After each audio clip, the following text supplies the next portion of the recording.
Bismillahirrahmanirrahim. Assalamualaikum warahmatullahi wabarakatuh.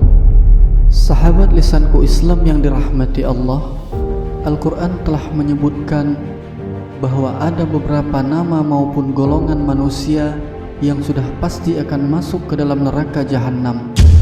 Nama atau golongan manusia tersebut Allah kabarkan di dalam Al-Quran masuk ke dalam neraka atas kesombongan dan kedurhakaan yang telah mereka lakukan di dunia ini.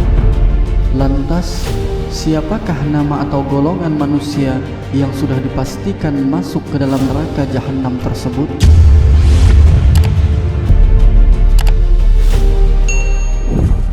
Qabil, putra Nabi Adam alaihissalam. Qabil adalah pembunuh pertama dalam sejarah umat manusia. Dirinya tega membunuh saudaranya sendiri yaitu Habil lantaran tidak menerima perjodohannya dengan Labuda, saudari kembar Habil, karena paras Labuda yang tidak secantik Iklimah.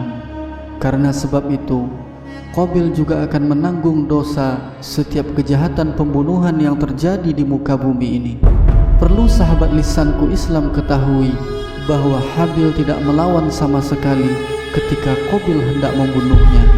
Habil lebih memilih untuk diam karena keimanannya. Ia merasa takut kepada Sang Pencipta apabila ia turut melakukan kerusakan di muka bumi ini. Dan Allah Subhanahu wa Ta'ala mengisahkannya dalam Al-Quran, sungguh jika engkau Qabil menggerakkan tanganmu kepadaku untuk membunuhku, aku tidak akan menggerakkan tanganku kepadamu untuk membunuhmu. Aku takut kepada Allah, Tuhan seluruh alam. Mengingat Habil ini adalah kematian pertama di muka bumi, sebagian ulama menyebutkan bahwa Qabil memanggul jenazah Habil selama 1 tahun setelah ia membunuh saudaranya, dan sebagian ulama yang lain menyebutkan 100 tahun. Sampai akhirnya Allah mengutus 2 ekor burung gagak yang bertarung sehingga salah satunya mati. Dengan keadaan yang sama, burung gagak yang masih hidup menggali tanah dan memasukkan bangkai burung gagak yang telah mati ke dalamnya. Dan Qabil mengambil pelajaran dari peristiwa itu tentang cara mengubur jenazah Habil. Karena perbuatannya ini, Qabil juga akan menanggung dosa setiap kejadian kejahatan pembunuhan yang terjadi di muka bumi ini. Rasulullah SAW bersabda, tidaklah setiap jiwa yang dibunuh secara zalim, melainkan anak Adam yang pertama Qabil ikut menanggung dosa perbuatan tersebut, karena dialah yang pertama kali melakukan pembunuhan. Kisah terbunuhnya Habil oleh Qabil ini telah Allah abadikan dalam Al-Quran surat Al-Ma'idah ayat 27 hingga 32. Dan Qabil mati di tempat yang sangat panas dengan tangan terbelenggu di atas pundaknya setelah menjadi tawanan perang Nabi Syed yang juga anak Nabi Adam alaihissalam. Kan'an, putra tertua Nabi Nuh alaihissalam. Kan'an merupakan putra tertua Nabi Nuh yang zalim dan durhaka. Kan'an menyembunyikan rasa benci pada ayahnya sendiri dan berpura-pura beriman. Ketika Nabi Nuh alaihissalam mengumpulkan seluruh umatnya di dalam sebuah bahtera, beliau teringat tentang Kan'an. Beliau meminta agar Kan'an naik ke dalam bahtera bersama umatnya yang lain. Namun dengan rasa angkuhnya, Kan'an menolak dan tetap pada pendiriannya yang tidak ingin beriman kepada Allah Subhanahu wa Ta'ala. Di tengah percakapan antara Nabi Nuh dan Kan'an, saat air sedang meninggi, datanglah gelombang besar yang memisahkan antara bahtera Nabi Nuh dan Kan'an. Kan'an pun lenyap dari pandangan Nabi Nuh. Beliau pun berusaha mencari keberadaan Kan'an, namun sayang, putra sulungnya Kan'an telah tenggelam oleh azab Allah Subhanahu wa Ta'ala.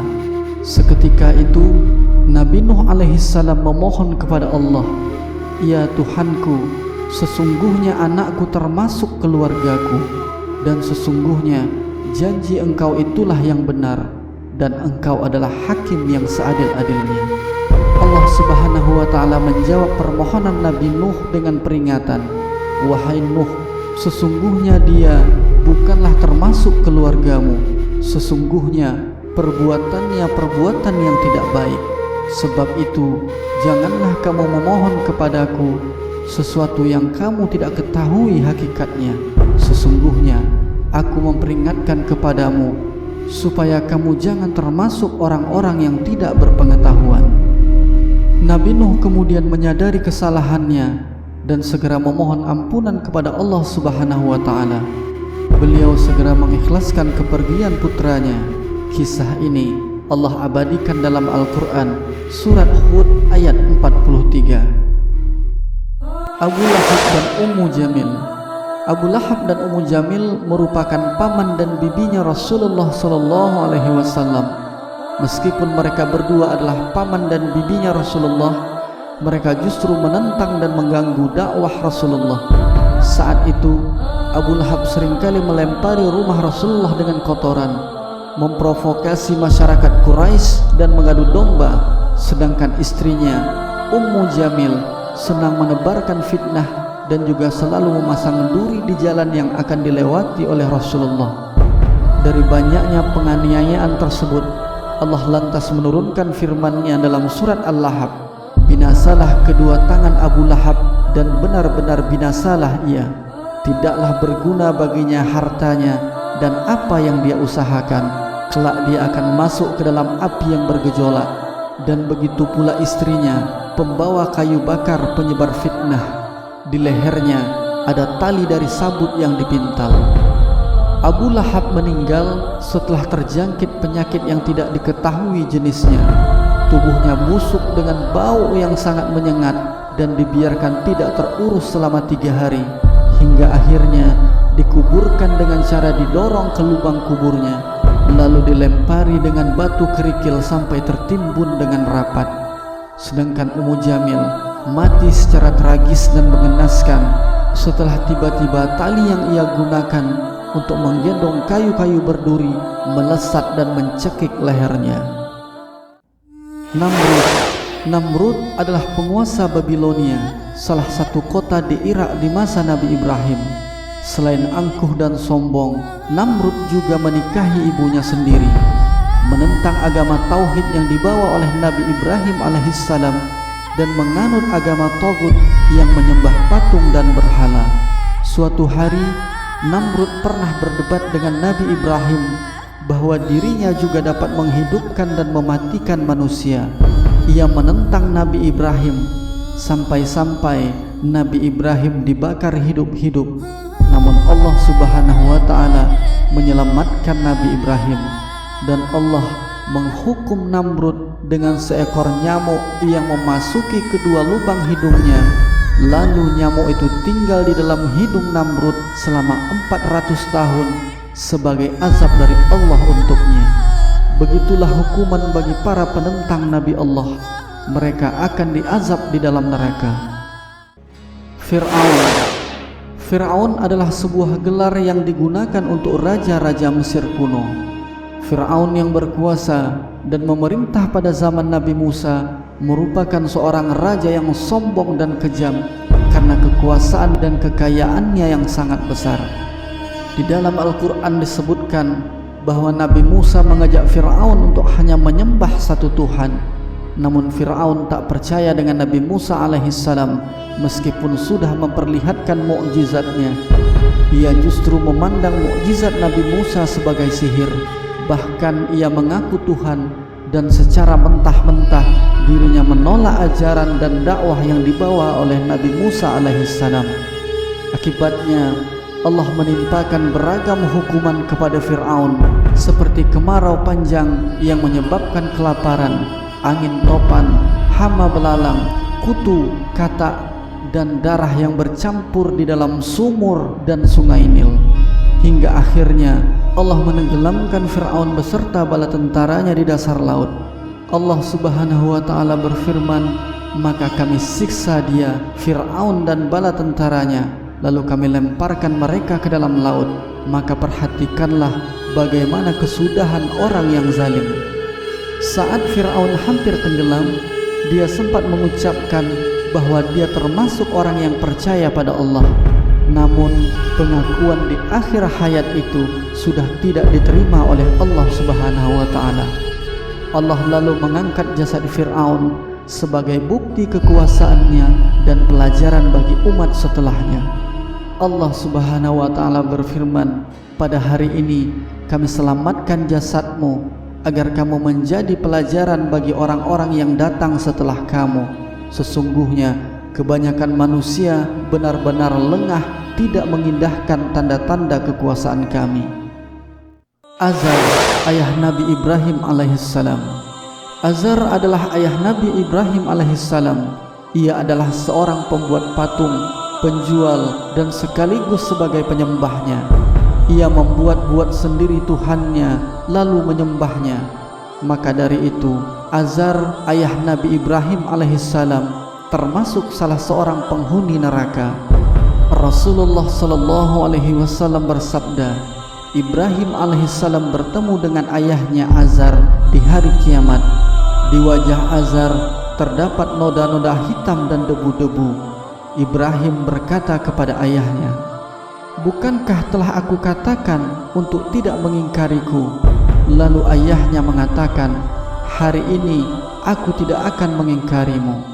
Lalu Ibrahim berdoa kepada Allah, "Wahai Rabbku, bukankah engkau telah menjanjikan bahwasanya engkau tidak akan menghinakan aku di hari kebangkitan? Maka kehinaan mana yang paling berat dibandingkan aku dijauhkan dengan ayahku?" Allah Subhanahu wa taala berfirman, "Aku telah mengharamkan surga bagi orang-orang kafir." Lalu dikatakan kepada Ibrahim, "Wahai Ibrahim, perhatikanlah apa yang ada di dekat kakimu." Lalu Ibrahim melihat di dekat kakinya ada seekor babi hutan yang kotor. Babi tersebut lalu diseret dengan ikatannya lalu dilemparkan ke dalam neraka. Dan di dalam surat Al-An'am Allah Subhanahu wa taala berfirman, "Dan ingatlah ketika Ibrahim berkata kepada ayahnya Azar, 'Pantaskah engkau menjadikan berhala-berhala itu sebagai Tuhan? Sesungguhnya aku melihat engkau dan kaummu dalam kesesatan yang nyata.'" Qarun merupakan sepupu Nabi Musa alaihissalam, anak dari Yasar yang merupakan adik kandung Imran, ayah Nabi Musa alaihissalam. Pada awalnya Qarun sangat miskin dan memiliki banyak anak. Lalu ia datang kepada Nabi Musa alaihissalam dan meminta untuk didoakan menjadi orang yang berkecukupan. Tapi Qarun justru menjadi orang yang sombong, kikir dan zalim, serta sering mengambil harta milik Bani Israel. Dia tidak mampu mensyukuri nikmat yang diberikan oleh Allah Subhanahu wa taala. Dengan harta kekayaan yang luar biasa banyak itu, Qarun justru menjelma menjadi budak dunia dan lupa kepada Allah Subhanahu wa taala dan terus menyombongkan dirinya atas nama hartanya. Di saat itulah azab Allah Subhanahu wa taala datang kepadanya. Qarun beserta hartanya pun ditenggelamkan ke dalam perut bumi dan ia dikabarkan akan menjadi penghuni neraka.